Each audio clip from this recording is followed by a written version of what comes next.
Hello my dear students, कैसे हो आप सभी लोग। आई होप कि सभी अच्छे होंगे, हेल्थी होंगे एंड फिट होंगे। मेरा नाम भूपेंद्र सिंह बिष्ट। एक बार फिर से आप सभी लोगों का यहाँ पर स्वागत है आपके अपने YouTube channel the scholars house में। सो स्टूडेंट्स देखिए, यहाँ पर हमारी ऑल चैप्टर मिक्स्ड क्वेश्चन की सीरीज चल रही है, आप लोगों को बताया, जिसमें हमने पार्ट 3 कंप्लीट कर लिए हैं। तो आज हम पढ़ेंगे पार्ट 4। काफी ज्यादा इंपॉर्टेंट क्लास है आपके टर्म 2 एग्जाम के लिए। जितना हो सके इस वीडियो को आप जरूर शेयर करें अपने अपने दोस्तों के साथ। तो आप लोगों को बता दूं, यहाँ पर कंप्लीट रिवीजन भी हम लोगों ने कर लिया है हर एक चैप्टर का सिंगल क्लास के अंदर। ठीक है फ्रेंड्स, हर एक चैप्टर का मैंने आपको रिवीजन करा दिया है, जरूर एक बार जाके देखें। All chapter revision class 10th करके प्लेलिस्ट आपको मिल गई है। अगर किसी को डिटेल में पढ़ना है और भी पूरा चैप्टर डिटेल में पढ़ना है तो आप लोगों के लिए प्लेलिस्ट बना दी गई है। हर एक चैप्टर के 4 से 5 लेक्चर्स आप लोगों को करवा दिए हैं। प्लेलिस्ट जरूर सभी लोग चेक कर लेना। चलिए आज की क्लास को स्टार्ट करते हैं। उससे पहले जो लोग इस चैनल पर नए जुड़े हैं, चैनल को लाइक शेयर एंड सब्सक्राइब जरूर करना। बेल आइकन को प्रेस करने के बाद ऑल पर सेलेक्ट जरूर कर लेना, क्योंकि इवनिंग 6 PM पर आपके पास क्लास पहुंच जाती है। चलिए तो स्टार्ट करते हैं। सेम प्रोसेस जैसे अभी हमने लास्ट 3 पार्ट्स में किया है। एक चैप्टर एक क्वेश्चन, इट मीन 6 चैप्टर्स हैं। ठीक है, कंस्ट्रक्शन एक्सक्लूड कर रखा है, वो मैंने क्यों कर रखा है मैंने आपको बता दिया है। ठीक है, तो एक चैप्टर का एक क्वेश्चन। तो सबसे पहले आएगा क्वेश्चन किसका, क्वाड्रेटिक इक्वेशन का। प्रीवियस क्लास जरूर देखना, ठीक है, ये मैं आपसे कह रहा हूं, क्योंकि मोस्ट इंपॉर्टेंट क्वेश्चन है, बिल्कुल न्यू एंड फ्रेश क्वेश्चन है आप लोगों के लिए। चलिए सो स्टार्ट करते हैं फर्स्ट नंबर के क्वेश्चन की तरफ। सेम वही प्रोसेस के साथ जैसे हम करते हुए आ रहे थे। तो पहला क्वेश्चन कहां से रहेगा, क्वाड्रेटिक इक्वेशन से। Find 2 consecutive odd positive integer sum of whose squares is 290। ठीक है, देखिए फ्रेंड्स, बहुत अच्छा क्वेश्चन है। अभी तक तो आप लोगों ने डायरेक्ट क्वाड्रेटिक फॉर्मूला लगा के या फिर फैक्टराइजेशन मेथड से सॉल्व कर लिया था क्वेश्चन को। चलिए ये चीज वैसे ही सॉल्व करेंगे, पर थोड़ी सी हमारे पास एक प्रॉब्लम्स आ गई है। कौन सी, एक वर्ड प्रॉब्लम कह सकते हैं। ज्यादा लंबी वर्ड प्रॉब्लम नहीं है, छोटी सी वर्ड प्रॉब्लम है। देखते हैं क्या है। 2 consecutive odd positive integer। देखिए friends, consecutive odd positive integer, मान लीजिए मैं एक इंटीजर लेता हूं x, ये भी छोड़िए, मान लीजिए मैं लेता हूं एक और ले लेता हूं, पहला मैं एक और ले लेता हूं 1। ये एक ऑड नंबर है जो 2 से डिवाइड नहीं होता है। तो नेक्स्ट ऑड क्या होगा, 3, एंड इसके बाद नेक्स्ट 5, उसके बाद नेक्स्ट 7। इसका मतलब ध्यान से सुनना, जो यहां पर डिफरेंस कितना आ रहा है, हर कॉन्जिक्यूटिव में कितने का डिफरेंस आ रहा, 2 का डिफरेंस आ रहा है, +2 अगर हमें देखिए, यहां पर हमें ये नहीं पता है कि पहला ऑड पॉजिटिव इंटीजर कौन सा है। तो आप एज्यूम कर लीजिए, let first odd positive integer कौन सा। देखिए तो ये पहला क्वेश्चन को हम कैसे करेंगे, let first positive odd integer. देखिए पॉजिटिव भी है, ध्यान सुनना। अगर पहला पॉजिटिव ऑड इंटीजर x लेते हैं, ठीक है, ये आपको डिफाइंड है कि फर्स्ट जो भी पॉजिटिव ऑड, जो पहला जो भी इंटीजर होगा वो ऑड होगा।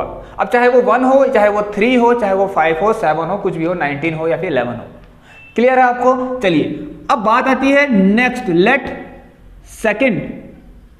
सेकंड पॉजिटिव ऑड इंटीजर क्या होगा। मैंने अभी बताया आपको, हर एक कॉन्जिक्यूटिव में कितने का डिफरेंस आ रहा है, 2 का। तो नेक्स्ट जो भी होगा उसमें x + 2 कर लेना। Same in the case of even, मैं अभी आप लोगों को बताया था वहीं पर ही, इवन के केस पे भी ऐसा ही करेंगे, क्योंकि हमें पता है अगर पहला कोई इवन नंबर होगा, मान लीजिए 2, तो फर्स्ट इवन नंबर 2 ही होता है। तो नेक्स्ट क्या होगा, इसमें 2 प्लस करके ही मिलेगा, देन नेक्स्ट इसमें 2 प्लस करके ही मिलेगा।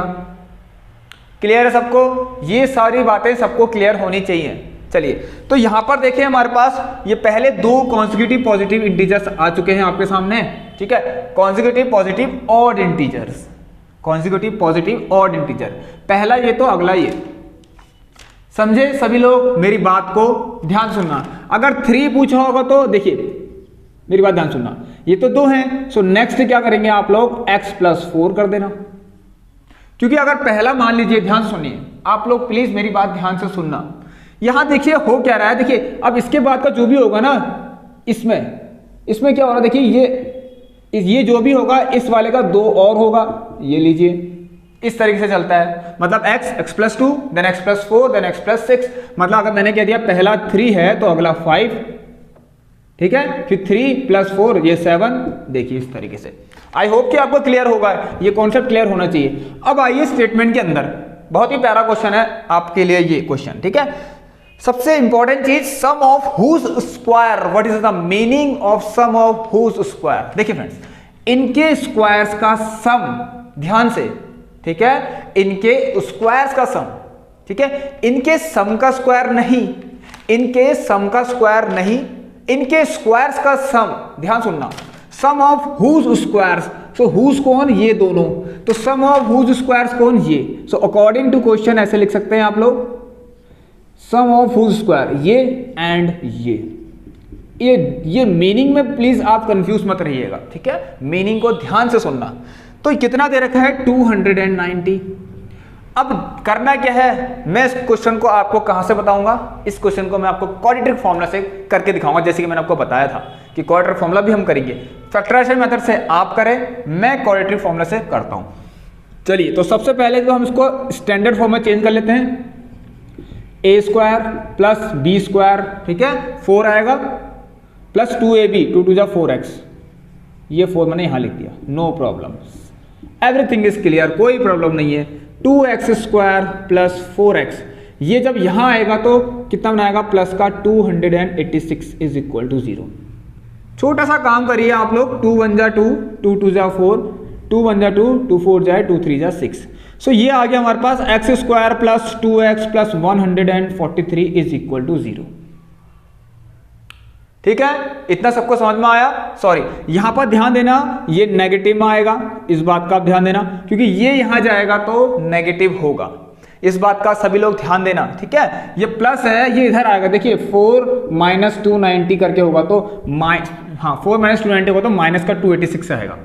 क्लियर है यहां तक सभी को। चलिए, अब मैं आपसे क्या कह रहा हूं, फटाफट डी निकालिए, क्योंकि मैं इसको आपको बताना चाहता हूं कहां से, क्वाड्रेटिक फॉर्मूला से। क्वाड्रेटिक फॉर्मूला जिसको हम श्रीधराचार्य रूल्स भी कहते हैं। So D is equal to B square minus 4ac, you know that what is a here, a is equal to 1, b is equal to how much 2 and c is equal to minus का 143।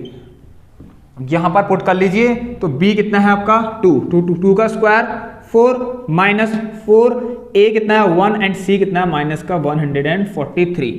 इसको solve करें आप लोग, minus minus plus, सो 4 plus, देखिए 143 को 4 से multiply करें, 4 से 12 का 2 1, 4 6 7 का 1 1, 4 4 5, 572। अब देखिए कितना हो गया 576। सो d, whenever d is greater than 0, you know that which type of roots of this given quadratic question have। तो गिवन जो क्वाड्रेटिक क्वेश्चन है इसके पास d is greater than 0, you know that 0 से बड़ा है 576। इसका मतलब हमारे पास क्या है, 2 डिस्टिंक्ट रियल रूट्स आएंगे, ठीक है, रियल भी होंगे लेकिन 2 डिस्टिंक्ट होंगे, डिफरेंट होंगे। चलिए, तो फटाफट से इसको सॉल्व करते हैं। क्या बताया गया यहां पर, d की वैल्यू तो 576 आ गई। Now quadratic formula, what is quadratic formula, minus B plus minus under root D upon 2a, यहां रखिए। तो एक बार x की वैल्यू प्लस के लिए फाइंड करना, एक बार x की वैल्यू माइनस के लिए। So x is equal to minus b, देखिए प्लस वाले के लिए कर रहा हूं पहले। सो b कितना है 2, so minus 2 plus under root d, what is the value of d, d की value 576। You know that what is 576 क्या होता है, किसका होता है, अपॉन 2, a की वैल्यू तो 1 ही है, 2 1 जा, ये 2 हो जाएगा। इसको आप जब सॉल्व करेंगे, माइनस 2 प्लस कितना आएगा, देखिए 576 का अंडर रूट कितना होता है, 24 होता है, सॉरी ठीक है 24 होता है। क्लियर है, यहां देखेंगे आप लोग 24 into 24 देख लीजिए आप लोग, आप प्राइम फैक्टराइजेशन मेथड, मतलब प्राइम फैक्टर, इसके फैक्टर्स निकाल के कर लेना। 4 4 16, 4 2 8 1 9, 2 4 जा 8, 2 2 जा 4, ये देखिए, ठीक है। And minus plus how much, minus plus minus, so it means minus plus minus हो गया तो ये क्या होगा, देखिए प्लस का साइन आएगा और 22 आएगा अपॉन 2, जिससे कि 11 आ गया। तो नेक्स्ट निकालने के लिए कुछ नहीं करना है, माइनस बी, ठीक है, माइनस बी अब माइनस वाला ले लेना, तो मैं डायरेक्ट ले लेता हूं, यहां पर ध्यान देना। सो माइनस 2 इस प्लस की जगह पे माइनस कर लीजिए 24 अपॉन 2, ये आ गया माइनस का 26/2 विच इज माइनस का 13।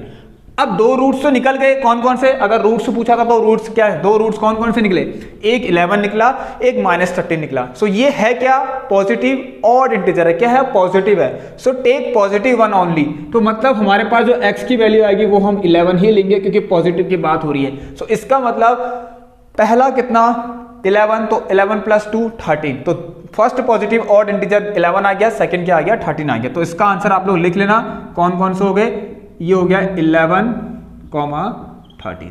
ठीक है, ये पहला पॉजिटिव ऑड इंटीजर, ये second positive odd integer. Clear है आपको? यहां तक सभी लोगों को क्लियर होना चाहिए। इसमें कोई ऐसी चीज नहीं है जो बहुत बड़ा आपको करना है, बिल्कुल सिंपल सा कॉन्सेप्ट है। डी ये होता है क्वाड्रेटिक फॉर्मूला। ठीक है, ये होता है quadratic formula, x minus B plus minus under root D upon 2a। ठीक है, माइनस प्लस माइनस करके 22 आ गया। चलिए अगले क्वेश्चन की तरफ बढ़ते हैं। एपी का चैप्टर है तो एपी की तरफ बढ़ते हैं। और आज के थोड़े क्वेश्चंस आपके मीडियम लेवल के क्वेश्चंस हैं, इन पर आप सभी लोग ट्राई करना। ठीक है, प्रैक्टिस करना। ठीक है, क्वेश्चंस प्लीज नोट करके ज्यादा फायदा है। ठीक है, पीडीएफ तो आपको मिल सकती है, इन फ्यूचर कभी मिल जाएगी। ठीक है, लेकिन अभी फिलहाल आप क्या करें, यहां पर क्वेश्चन को नोट कर लें। ठीक है, क्वेश्चन को नोट करके क्या होगा, याद भी रहता है। ठीक है, पीडीएफ दे दी तो आप फोन पे ऐसे खोल के करने लग जाएंगे, लिखेंगे तो नहीं क्वेश्चन। तो सबसे इंपॉर्टेंट होता है आप लोग, जैसे मैंने क्वेश्चन दिया तो आप क्वेश्चन भी लिखें। चलिए अब एक क्वेश्चन देखेंगे, question number 2। The fifth term of an AP is 20। जैसे मैंने बोला था, अगर फिफ्थ टर्म बोला गया तो A5। The fifth term of an AP is 20। और क्या दिया है, and the sum of its 7th and 11th term. And 7th और 11th टर्म का सम कितना दे रखा है आपको, 64। चलिए 64। अब यहां से आपसे कह रहा है फाइंड डी, ये है हमारा क्वेश्चन। चलिए सो A5 इज इक्वल टू कितना हुआ, 20। ठीक है, इसको आप देखिए ये क्या है, जनरल टर्म, सॉरी यहां पर ये nth टर्म का फॉर्मूला अप्लाई करेंगे, a plus 5 minus 1 into D. So ये आपका बन जाएगा, देखिए A5 इज इक्वल टू 20 है, इसको जल्दी से करेंगे हम, तो a plus 4d is equal to 20 हो जाएगा। क्लियर है? तो सबको, ये तो सबको पता होगा, इसको पहले क्वेश्चन मान लीजिए। अब इसको एक काम कर, दोबारा इसको लिखते हैं, A7 plus A11 is equal to 64। ऐसे ये भी a प्लस 6d और ये हो जाएगा a plus 10d which is equal to 64। यहां तक सबको क्लियर है? a प्लस a कितना, 2a, और ये देखिए कितना आ गया, 16d which is equal to 64। Clear है यहां तक सबको? अब एक काम करेंगे आप लोग, कुछ ही छोटा सा कर लीजिए, 2 से इसको काट लीजिए, ये आ गया a प्लस 8d प्लस 32। इसको सेकेंड इक्वेशन मान के यहां पर solving equation first and second, first और सेकेंड को सॉल्व करें किससे, एलिमिनेशन मेथड लगा लीजिए। So a plus 4d is equal to 20 and a plus 8d is equal to 32। अब ये तो आपको पता है, इसका मतलब इससे हम क्या कर सकते हैं, माइनस कर सकते हैं। ठीक है, इसके हम माइनस कर सकते हैं। तो यहां पर देखिए ये दोनों प्लस, इस वाले को देखकर इसका साइन चेंज करिए, इस वाले को देखकर इसका साइन चेंज करिए, इस वाले को देखकर इसका साइन चेंज कर लीजिए। ये मैंने आपको बताया था बहुत अच्छी तरीके से। ये आ गया माइनस का 12 और ये आ गया माइनस का 4d, और ये दो तो कट गए। सो माइनस से माइनस भी कट गया। What is the value of d is 3। यह है इतना प्यारे क्वेश्चंस, देख लीजिए इतने आराम से होते हैं। हमने डिफिकल्ट क्वेश्चन भी डाल रखे हैं। ठीक है, आपके पास 60 डेज की क्लास है और अभी आपका ये 4th डे ही चल रहा है इस सीरीज का। इसका मतलब काफी क्वेश्चंस हैं आपके पास। और इससे ये भी समझिए आप, आज हमने एपी के 4 क्वेश्चंस कर दिए हैं स्टार्टिंग से लेकर। ठीक है, तो ऐसे करते 60 डेज तक चलेंगे तो 60 क्वेश्चंस करेंगे और हर दिन नया क्वेश्चन होगा, बिल्कुल अलग क्वेश्चन होगा। चलिए तो यहां से देखिए डी निकालना था, तो डी निकल गया, कॉमन डिफरेंस हमारा। चलिए अब ऐसे ही एक क्वेश्चन और ले लेते हैं। लो अब देखिए क्वेश्चन अब कहां से आएगा। अब चैप्टर जो भी है आपका, चलिए हाइट एंड डिस्टेंस है तो हाइट एंड डिस्टेंस से कर लेते हैं या फिर सर्कल से कर लेते हैं। आने तो 6 चैप्टर है ही उसमें, तो 6 चैप्टर जो मोस्ट इंपॉर्टेंट चैप्टर्स होते हैं उनको तो करने ही करने हैं। एक काम करते हैं, सर्कल से स्टार्ट कर लेते हैं। ऑलराइट, सर्कल कर लेते हैं। अब बहुत प्यारा, सर्कल के इतने अच्छे अच्छे क्वेश्चन हैं हमारे पास, मन तो कर रहा है कि एक सर्कल की पूरी एक क्लास ले लूं जिसमें सर्कल के जितने क्वेश्चन हो सकते हैं सब करा दूं, क्योंकि सर्कल बहुत ही ज्यादा यहां पर कह सकते हैं आपका इंपॉर्टेंट टॉपिक है एग्जाम के लिए, एग्जाम पॉइंट ऑफ व्यू के लिए। ठीक है, चलिए in the given figure PE and PB are tangents. चलिए एक फिगर दे रखा है, आप लोग देखिए, डरना मत बिल्कुल भी फिगर से। ठीक है, बहुत खेल जैसा होता है, इनके अंदर कुछ नहीं होता है। मतलब अगर आपको कुछ पता है गेम के रूल्स, इसमें सर्कल के रूल्स मतलब, ठीक है, तो आप उसको आराम से गेम खेल सकते हैं। तो ऐसे सर्कल के रूल्स अगर आपको याद है तो सर्कल के जितने भी फिगर्स हैं उसके जिसमें जितने भी प्रॉपर्टीज लग रही हैं तो सर्कल के जितने भी क्वेश्चन हैं आप सॉल्व कर सकते हैं। चलिए यहां पर दिया है ये ए है, ऑलराइट, और इस तरीके से एक लाइन बना रखी है, ये आपका सी पॉइंट है, ये आपका क्यू पॉइंट है। क्वेश्चन देख लें आप सभी लोग, क्वेश्चन क्या कह रहा है उसी हिसाब से आप लोग करें इसको। ये बी है और ये क्या है, पी है। देखिए क्वेश्चन ने क्या लिखा है, P A and P B are tangent to a circle from an external point P, एक एक्सटर्नल पी से, ठीक है, touching the circle at Q, circle को क्यू पे टच कर रहा है, ठीक है, टचिंग द सर्कल, सॉरी हाँ, at point P C D is another tangent touching the circle at Q, C D एक दूसरा टेंजेंट जो सर्कल को क्यू पे टच कर रहा है, which is also known as point of contact, ठीक है। If P A is equal to 12 it is given that this P A is equal to 12। बहुत इंपॉर्टेंट क्लास है, प्लीज ध्यान से सभी लोग शेयर जरूर करना। ये क्वेश्चन देख लीजिए, ऐसे क्वेश्चन अगर एक बार कर लिया तो कभी नहीं भूलोगे, इस बात की मैं गारंटी देता हूं, ठीक है, लेकिन सुनना जरूर मैं जो कह रहा हूं, ठीक है। चलिए if P is equal to 12 and Q C equal to Q D is equal to 3, इसने क्या रखा कि Q C is equal to Q D is equal to 3 centimetre, it means ये और ये मिला के 3 और 3 है। चलिए इनको मैं थोड़ा सा अलग मार्कर से मार्क कर लेता हूं कि हमें पता है ये 3 है और ये भी 3 है, इस तरीके से, ठीक है। चलिए अब मुझे आप लोग बताएं सभी लोग, यहां पर देखिए यू हैव टू फाइंड, हमें फाइंड क्या करना है, पीसी प्लस पीडी, फाइंड, इसको यहां नहीं, ये कह रहा है कि फाइंड करिए ये कितना होगा, ये पीसी एंड पीडी फाइंड करिए। इतना सिंपल है ना, मैं आपसे कहूं ये ओरल ही आप क्वेश्चन कर सकते हैं और ये क्वेश्चन आपको 2 मार्क्स जब 3 मार्क्स में दे सकता है, ठीक है, 3 मार्क्स में कुछ भी हो सकता है आपके साथ स्टूडेंट्स, कुछ भी हो सकता है। तैयार रहिए पहले से, बस हो गया। ये मत सोचिए बिल्कुल हार्ड क्वेश्चन आ गया, जरूरी थोड़ा है पूरा हार्ड क्वेश्चन आ गया, सिंपल भी तो आ सकता है, ठीक है। नहीं आ सकता क्या सिंपल, आप खुद बताएं, जब क्वेश्चन है हमारे पास तो उसका सिंपल नहीं आ सकता, हार्ड की उम्मीद से जाओगे ना, जरूरी नहीं है, देखो पढ़ के सब जाओ, बस हो गया, ठीक है। ये ध्यान दो कि पढ़ के सब जाओ, सारे क्वेश्चन समझ लो कि इजी है, ऑलराइट। चलिए तो C Q is equal to Q D ये दे रखा है। अब आप देखिए ये एक सर्कल है और ये सी एक पॉइंट है, जो कि सर्कल के लिए एक एक्सटर्नल पॉइंट है सी, एक सर्कल के लिए ये सी एक एक्सटर्नल पॉइंट है। सो यहां से हमें पता लगता है कि A C is equal to Q C भी होगा। अब मैं यहां पर एक चीज लिखता हूं, tangent drawn to the external point of a circle, tangent drawn to the, इसको आप नोट कर लें और याद रख लें, ये कह सकते हैं इसका एक हथियार है, मतलब ये चीज, ये सबसे इंपॉर्टेंट चीज है पूरे सर्कल के अंदर। Tangent drawn to an external point of a circle are equal, याद कर लीजिए अपने माइंड में, अभी से बैठा लीजिए।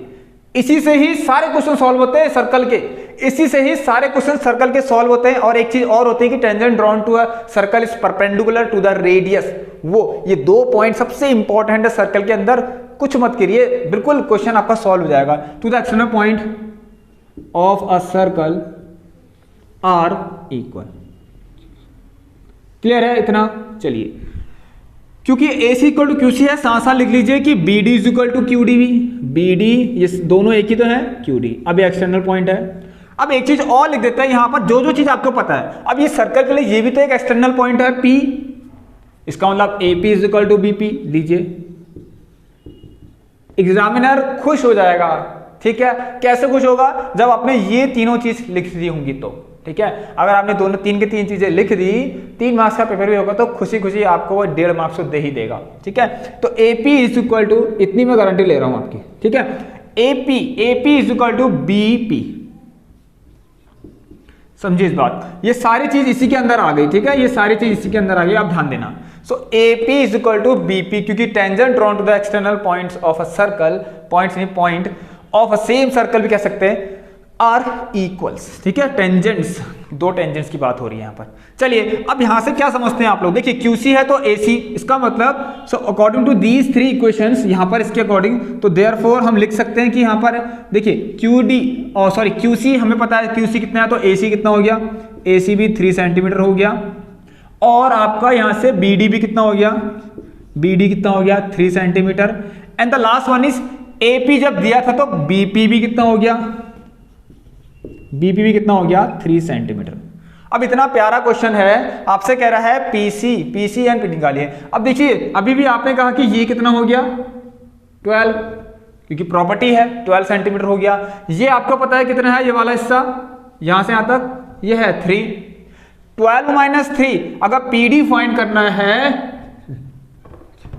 पीडी इज इक्वल टू, देखिए पीडी फाइंड करने के लिए बीडी में से बीपी में से मतलब पीबी में से आप लोग माइनस करें बीडी को तो आपको मिल जाएगा। ये देखिए 12 - 3 which is equal to 9 centimetre. अब सेम पीसीबी कैसे, ऐसे ही सिमिलरली यहां लिख देंगे आप लोग, सिमिलरली पीसीबी ऐसे आएगा तो पीसीबी इक्वल टू पीसीबी कितना आ गया, पीसीबी कितना आ गया 9 सेंटीमीटर। अब आप इन दोनों को प्लस कर लीजिए, कैसे नहीं आ गया आंसर, 9 + 9 18। बहुत सिंपल है, PC plus PD is equal to 9 + 9 18 centimetre. देखिए 9 + 9 पीसी और पीडी को प्लस करना था, सिंपल था, देखकर ही पता लगा सकते हैं। 12 - 3 9, 12 - 3 9। ये देखिए इस तरीके से। अब बताइए क्या था इस क्वेश्चन में। बिल्कुल डरना नहीं है, मेरे कहने का मतलब ये है, क्वेश्चन देखकर बिल्कुल घबराना नहीं है। आपको प्रॉपर्टीज पता है ना, 2 प्रॉपर्टी बता दी मैंने कौन कौन सी, एक तो ये वाली और कौन सी, परपेंडिकुलर वाली। चलिए 3 क्वेश्चंस कंप्लीट होते हैं successfully. AC is equal to, ये तो सब सही है ना, 3 आ गया, BD भी कितना है 3 है, BP इज इक्वल टू, यहां से BP भी कितना हो गया है 3 हो चुका, सॉरी BP आप 3 नहीं लिख सकते, इसका आप ध्यान देना। BP कितना है आपका यहाँ पर 12 सेंटीमीटर है। ये थोड़ा सा क्या होता है ना, जल्दीबाजी होती है, जल्दीबाजी बिल्कुल नहीं करनी है, एक बार चेक। तो ये आपको पता चल रहा है यहां से कि प्लीज रीचेक। एक बार क्वेश्चन कर लिया तो एक बार फटाफट से रीचेक भी कर लें इसको। चलिए BP 12, ठीक है। अब देखिए नेक्स्ट क्वेश्चन की तरफ बढ़ते हैं।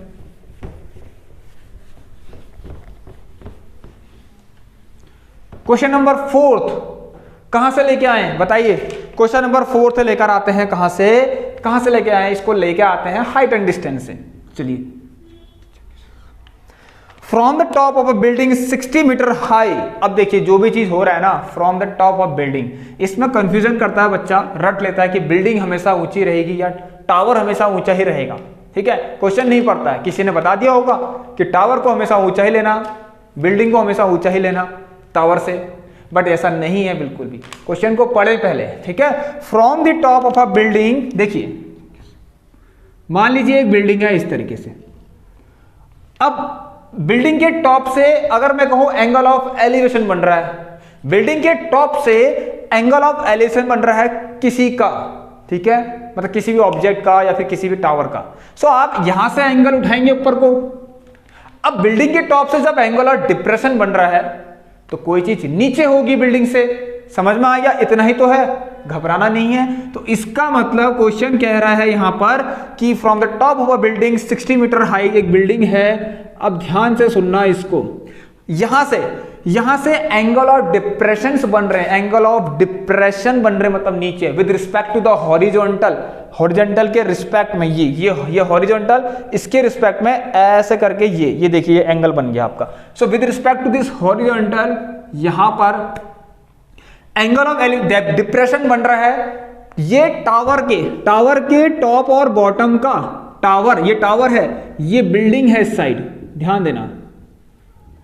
तो टावर के टॉप का क्या बोला है, ठीक है, from the top of building 60 metre high the angle of depression of the, यहां से देखिए एंगल ऑफ डिप्रेशन ऑफ किसके, टावर के टॉप एंड बॉटम दोनों का, ठीक है, मतलब दोनों का। यहां से देखिए अब मैं इस तरह से ऐसा आऊंगा तो मतलब मैं ऐसा आऊंगा, पहले मैं बॉटम को देख, पहले मैं टॉप को देख रहा हूं क्योंकि पहले टॉप बोला है क्वेश्चन ने, ठीक है, पहले क्वेश्चन ने टॉप बोला है ये। तो ऐसे करके ये मतलब किसी सामने कोई चीज थी, नीचे की तरफ देखा तो ये एंगल बना। अब बॉटम का भी बना लीजिए यहां से, कोई प्रॉब्लम नहीं। लो अब बताइए किसने कहा था कि टावर हमेशा ऊंचा होगा, बताइए कौन बोलता है कि टावर हमेशा ऊंचा होगा। देखिए टावर छोटा हो गया आज, चलिए ठीक है। तो इसमें कंफ्यूज मत रहना आप लोग, कुछ भी कह सकता है, क्या पता यहां से बोलता, क्या पता टावर के टॉप से एंगल ऑफ डिप्रेशन बन रहा होता बिल्डिंग का, फिर टावर बड़ा हो जाता, नहीं, फिर आप सही जाते। चलिए तो यहां पर देखेंगे आप लोग इस तरीके से। अब क्या होता है, कुछ नहीं, थोड़ा सा उसको मीट करा लीजिए आप लोग, ये आपकी मर्जी है, करना तो पड़ेगा ही, क्योंकि ट्राइंगल फॉर्म करना है तो कुछ ना कुछ करना पड़ेगा, लाइन को ज्वाइन करनी पड़ेगी। चलिए, सो यहाँ पर से आपको पता है ये वर्टिकल लाइन से हॉरिजॉन्टल लाइन 90 डिग्री तो बनाएगा, तो छोटी छोटी चीजें हैं, इस पर ज्यादा ध्यान मत दें, आप लोग पता है आपको। चलिए, तो यहाँ पर दिया गया है 30 डिग्री, तो पहले तो 30 डिग्री टॉप से, ठीक है, बिल्डिंग के टॉप से टावर बिल्डिंग के टॉप से, ठीक है, एंगल ऑफ डिप्रेशन था टावर के टॉप का, जो कि कितना बनना था 30 डिग्री का। सो ये अगर 30 डिग्री होगा तो ये देखिए, ये अल्टरनेट पेयर ऑफ एंगल से ये वाला भी कितना आ गया, 30 डिग्री आ गया। अब ये वाला जो बड़ा है, बड़ा वाला ये देखिए, ये 60 डिग्री का बनना था, तो ये 60 तो ये भी 60। अब बहुत आसान है, निकालना क्या है पता है, निकालना क्या है, टावर की हाइट। एक काम करते हैं, अगर ये ट्राइंगल को आप अप्लाई भी करेंगे तो ये तो पता ही नहीं है हमें। अगर हम इस ट्राइंगल में, ये जो इस ट्राइंगल में अगर हम ये पंडित बद्री प्रसाद वाला फॉर्मूला जो होता है वो रूल अगर अप्लाई करेंगे तो कैसे करेंगे बताइए, tan 60 या tan 30 लगा भी देंगे तो हमें तो ये पता ही नहीं है कितना है, तो एज्यूम कर लीजिए। चलिए पहले मैं एक काम करता हूँ, उसको ए बी अपने हिसाब से सी डी ई ले लीजिए, नहीं तो कोई दिक्कत नहीं है, डायरेक्ट ध्यान सुनिए, ये पूरा तो कितना है 60 है। अगर मैं कहूँ इसमें से यहाँ तक, मतलब ये ए बी अगर एच होगा तो बचा हुआ ये कितना होगा, इस तरह से बनाते हैं, हाँ ये इस तरीके से, तो बचा हुआ ये कितना होगा, 60 में से आप h माइनस कर लेंगे, इसका मतलब ये वाला जो भी होगा वो। तो टावर की हाइट, टावर हाइट कितनी हो गई, हाइट ऑफ टावर लिख सकते हैं कितनी हो गई, 60 माइनस h हो गई, क्योंकि जो जितना BE है उतना ही CD भी होगा। क्लियर है, मतलब you have to find this one. अब एक काम करिए ना, आपके पास देखिए दो ही ट्राइंगल दिख रहे हैं, आप लिख सकते हैं इन ट्राइंगल ACB, तो ACB के अंदर अप्लाई कीजिए tan का 30, ठीक है, क्या अप्लाई करें, tan का 30, तो tan 30 यहां से कितना आएगा जरा देखते हैं, tan 30 होता है वो कितना 1/√3 और tan 30 कितना h अपॉन ये वाला, इसको एज्यूम कर लीजिए ये x है, अगर इतनी x है तो ये भी x ही होगी। क्लियर है, तो tan 30 equal to h upon x, यहां से आ गया देखिए tan 30 इक्वल टू 1/√3 और ये आ गया h/x।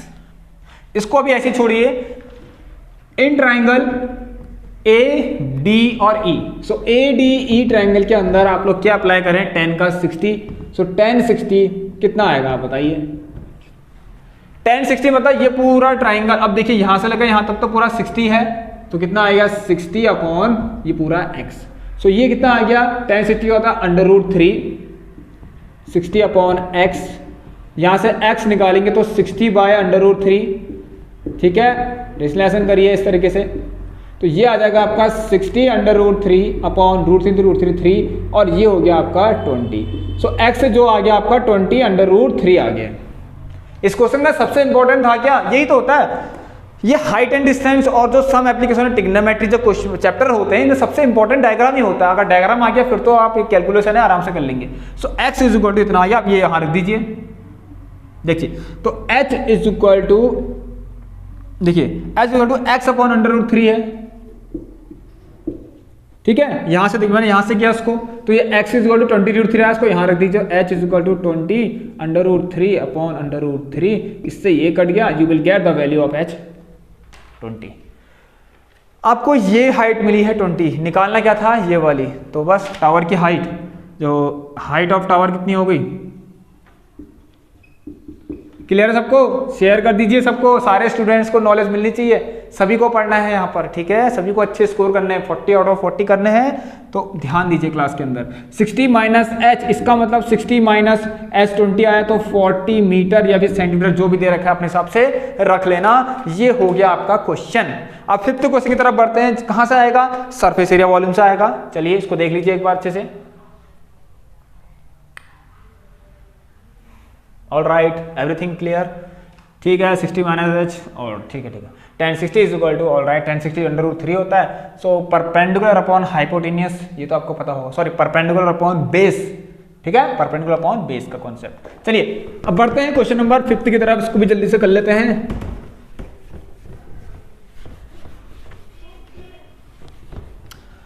नाउ क्वेश्चन नंबर 5, चलिए देखें जरा क्या है ये क्वेश्चन नंबर 5, क्या कहना चाह रहा है। ये भी अच्छा क्वेश्चन है, ठीक है। मतलब मैं पॉसिबिलिटीज बता रहा हूँ आपको, ठीक है। बहुत सारे क्वेश्चन आपने करे होंगे, बट पॉसिबिलिटीज होती है ना कि क्वेश्चन यहाँ तक भी आ सकता है, ऐसे ऐसे क्वेश्चन भी पूछ सकता है, वो इंपॉर्टेंट है। तैयार रहना है आपको, क्योंकि ठीक है मैं आपको तैयार कर रहा हूँ यहाँ पर एग्जाम के लिए।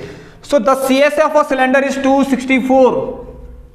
The CSA of a cylinder is 264 metre square. अब CSA क्या होता है सिलेंडर का? CSA of cylinder, what is the CSA of cylinder? 2 pi RH। ये आपको फॉर्मूला वाली क्लास जो है वो मैंने ले रखी है, ध्यान देना आप लोग, ठीक है। चलिए, यही कितना दे रखा है आपको, मतलब 2 पाई RH कितना दिया है आपको यहाँ पर? 2 पाई RH कितना दे रखा है? 264 मीटर स्क्वायर। मतलब वो कह रहा है कि एक सिलेंडर है जिसका CSA कितना है? 264 मीटर स्क्वायर है, ठीक है। सिलेंडर का CSA 250 मीटर स्क्वायर है, तो AC के बराबर तो होगा। चलिए, अब दूसरी चीज यहां पर दे रखी है, कह रहा है एंड इट्स वॉल्यूम। अब अगली बात फिर आ गई, इसने कहा लो भैया वॉल्यूम भी है, so volume of cylinder is how much? Pi R²H, ये भी पता है आपको। इसका मतलब आपको ये कितना दे रखा है? इसने कह रखा कि 924 मीटर स्क्वायर, ये तो पाई R²H की जितना भी है वो कितना है? 924 मीटर स्क्वायर। मैं जरा एक चीज बताता हूं आपको अभी। यू हैव टू फाइंड, इस क्वेश्चन में फाइंड करना है, find the ratio of its height to its diameter. मतलब क्वेश्चन कह रहा है आपको निकालना क्या है? H/D निकालना है, मतलब हाइट का, उस वॉल्यूम, उस सिलेंडर के हाइट का डायमीटर से कितना रेशियो है ये निकालना, मतलब H/D निकालना है। D को भूल जाइए ना भैया, छोड़ दीजिए, D क्यों निकाल रहे? D रेडियस निकालिए, जब के पास रेडियस है तो बाद में कन्वर्ट कर लेना आप लोग। चलिए, अब ये होगा कैसे ना, ध्यान सुनना। ऐसे क्वेश्चन को जब भी आए आपको रेशियो वाले क्वेश्चन, ट्राई करना इनको डिवाइड करने की। सो इक्वेशन फर्स्ट बाय 2, मतलब डिवाइड कर लीजिए, आपका आंसर बहुत सिंपल हो जाएगा। देखिए 2 pi RH upon pi R²H is equal to 264 upon 924। अब देखिए बहुत आसानी से हो, कि पाई से पाई कटेगा, एक ये R से एक R कट जाएगा, और ये H से H तो पूरा कट जाएगा, ठीक हो गया। अब यहां से देखिए, और इसको एक बार और लिख देते हैं, आपको प्रॉब्लम हो रही है तो दिखने में, तो 2 upon R is equal to 264 upon 924। 2 1 जा 2, 2 1 जा 2, 2 3 जा 6, 2 2 जा 4। समझ में आया सबको? चलिए, अब एक काम करते हैं, यहां से देखिए, अगर आप देखिए इस पूरे को ना, मेरे को लग रहा है ऐसा कि 132 को अगर आप छोटा छोटा करके काटना, मैं एक ही बार में काट देता हूं। इसको अगर 7 से काटूंगा ना, 7 2 जा 14 का 4 1, 7 से 21, 22 का 2, 7 7 8 9, सो ये पूरा का पूरा 7 से कट रहा है, ठीक है। आप ब्रेक करके काटना, थोड़ा सा रिड्यूस करके काटना है उसको, छोटे मतलब लोवेस्ट फ्रैक्शन लेकर, ठीक है। अब यहां से देखिए, तो 1/r कितना आ गया? 1/r कितना आ गया? 1/7। इसका मतलब r बराबर 7 मीटर आ गया। तो रेडियस तो 7 मीटर आ गई। अब यहां कहीं रख लीजिए, आपका आंसर आ जाएगा। देखिए, तो रेडियस को यहां रख लीजिए। सो मैं इस वाले में रख लेता हूं 2 इंटू 22/7। रेडियस अगर 7 है, सो हाइट भी आप लोग निकाल सकते हैं इसके, अगर मैं CSA में रख रहा हूं। तो रेडियस आप यहां रखें या यहां रखें, आपका सेम ही क्या आएगी? हाइट तो आएगी, सेम हाइट आएगी। चलिए देखिए कैसे करूंगा, देखना। हाँ, 11 2 जा 22, 11 2 जा 22, 4 और 11 4 जा 44, 7 1 जा 7, 2 2 जा 4, 4 6 जा 24। हाइट कितनी आ गई? 6 आ गई है। हाइट कितनी आ गई? 6 आ गई। यहाँ से देखिए 2 2 जा 4, 4 6 जा 24। सो मैं डायरेक्ट लिखता हूँ, हाइट कितनी आ गई? 6 मीटर आ गई। पूछा क्या था कि H/D निकालिए। H तो कितना है? देखिए, तो H 6 है, अब D निकालना, तो रेडियस तो हमारे पास रेडियस है, तो डायमीटर क्या होता है? रेडियस का ट्वाइस। तो जहां पर देखिए, यहां पर क्या लिख दीजिए? 2 इंटू R लिख लीजिए, क्योंकि ये क्या डायमीटर तो है, तो ये 7। तो 2 3 जा 6, you will get the ratio 3:7। तैयार रहिए ऐसे क्वेश्चंस के लिए भी। क्लियर है सभी लोगों को ये कॉन्सेप्ट? प्लीज सभी लोग शेयर करना अपने अपने दोस्तों के साथ, ठीक है। बहुत इंपॉर्टेंट क्लास चल रही है यहाँ पर। अब लास्ट क्वेश्चन कर लेते हैं, कहां से आएगा? देखिए क्या बचा हमारा 6 नंबर का चैप्टर जो है वो क्या है? स्टैटिस्टिक्स। चलिए बढ़िए।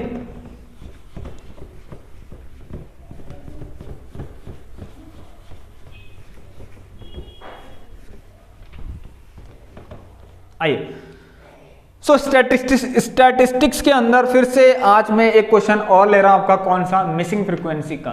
ठीक है, थोड़ा कभी कभी ऐसा होता है छोटे क्वेश्चंस होते हैं तो शायद आप उसको भूल जाते हैं, लेकिन भूलना नहीं है, मैं आपको यहाँ पर रिमाइंड करा रहा हूँ क्वेश्चंस को। चलिए तो यहाँ पर देखते हैं क्या है क्वेश्चन। इस तरीके देखिए, आपको एक टेबल दे रखी है ऐसी, क्लियर है। अब ये टेबल ना हॉरिजॉन्टली दी होगी, मैं इसको वर्टिकली ड्रॉ कर रहा हूँ। ठीक है, इस तरीके से ध्यान देना, यहां पर होता है हमारा, ये एक्स दे रखा है इन लोगों ने, और यहां पर देखिए ये क्या है, 2 4 6 10 p + 5। एक काम करें, पहले हम करेंगे, चलो कोई बात।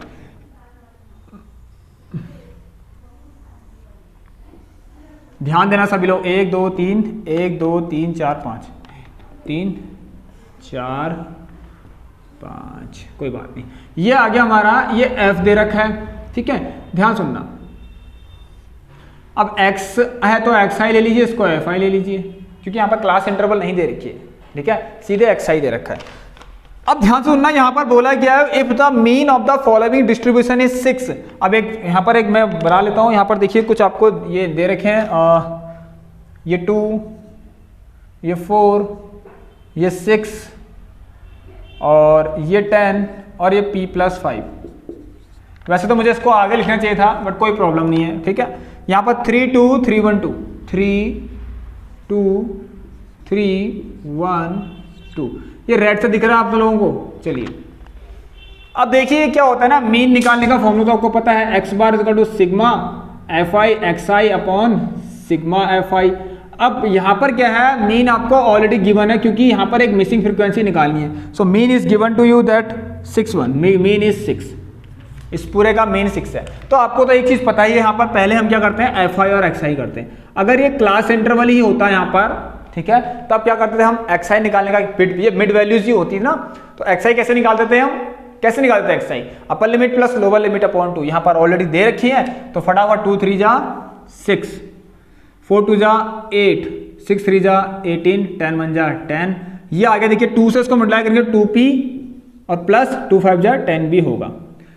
इन सबको प्लस करना ही पड़ता, तो प्लस करिए। देखिए 8 + 6 कैसे करेंगे, 10 + 10 20, ये 38 और 38 + 8 कितना 46, 46 + 6 हाउ मच 52। सो यहाँ पर से आपका जो सिग्मा fi xi आ रहा है वो कितना आ रहा है, 2p भी आएगा उसके साथ, 2p + 52। इनको प्लस करिए, 3 4 5 6 7 8 9 10 11, ये कितना आ गया आपका सिग्मा fi कितना आ गया 11। वहां पुट कर लीजिए, p की वैल्यू आपको मिल जाएगी। तो 6 बराबर 2p + 52 अपॉन 11। सो 11 6 जा 66 इज इक्वल टू 2p + 52, और यहां से देखिए इसको यहाँ पे 654, यह आ गया 14 और ये आ गया 2p। सो p की वैल्यू यहाँ से आ गई कितनी। आज के लिए इतना ही था दोस्तों। अब मैं आप लोगों, सॉरी सेंटीमीटर, p कितना आ गया, ये फ्रीक्वेंसी कितनी आ गई, हाली ये वाली 7 आ गई। इसका मतलब 7 + 5 कितना हो गया है, 12 हो गया। ये इसका आप ध्यान देना। तो आज आपके लिए सिंपल सा क्वेश्चन था, कल मैं आपके लिए मीडियन वाला क्वेश्चन लेकर आऊंगा। तो बस आप कुछ मत करिए, अब इस क्लास को जितना ज्यादा हो सके उतना ज्यादा आप क्या करिए, शेयर करिए। और जैसे ही हमारे यहाँ पर 1K हो जाते हैं, ठीक है, अगर आप लोगों का प्यार, आप लोगों का सपोर्ट रहा तो जैसे ही 1K हो जाते तो लाइव क्लास भी आप लोगों के लिए स्टार्ट कर देंगे। चलिए, तो यहाँ पर एक चीज और बता दूं, अभी आप ध्यान देना, एक इन्फॉर्मेशन दे देता हूँ आपको इन फ्यूचर के लिए, क्योंकि यहाँ पर अभी हम देखिए 11th क्लास की मैथमेटिक्स शुरू करने जा रहे हैं अभी एग्जाम खत्म होते ही। ठीक है, जिनको मैथ्स लेनी है, ठीक है, मैथ्स लेनी है जिनको, उनके लिए प्लीज इस क्लास में आप लोग जुड़े रहना। ठीक है, मैथ्स भी स्टार्ट होने वाली है अभी जल्दी हमारी। तो फ्रेंड्स देखिए, अभी टर्म 2 एग्जाम के लिए जितना मैं करा रहा हूँ इतना सब पढ़ लीजिए आप लोग। प्रीवियस जो भी मैंने आपको रिवीजन करा रखा है वो रिवीजन सारे कर लीजिए, हर एक चैप्टर का। काफी ज्यादा आप लोगों को वहां से हेल्प मिलेगी, क्योंकि हर एक रिवीजन में क्या हो रहा है, आपका रिवीजन में फॉर्मूलेज भी हैं आपके, तो फॉर्मूले भी रिवाइज हो रहे हैं, साथ साथ क्वेश्चन भी कर रहे हैं। तो क्वेश्चंस करते रहेंगे तो प्रैक्टिस होते रहेगी। बिल्कुल शाम को जब भी आपके पास टाइम होता है, एक समय निकाल कर आधे घंटा की क्लास है ये, इसको देख लीजिए सभी लोग। तो चलिए, अब जो लोग भी चैनल पर नए जुड़े हैं, चैनल को भी लाइक शेयर एंड सब्सक्राइब करना, बेल आइकन को प्रेस करने के बाद ऑल पर सेलेक्ट कर लेना। डेली इवनिंग 6 PM पर आपको क्लास ये मिल जाती है। तो मिलते हैं आप लोगों से, आप सेम क्लास, ऐसी ही क्लास लेकर नेक्स्ट क्लास में। तब तक के लिए take care, good bye, have a nice day, stay home, stay safe and thank you.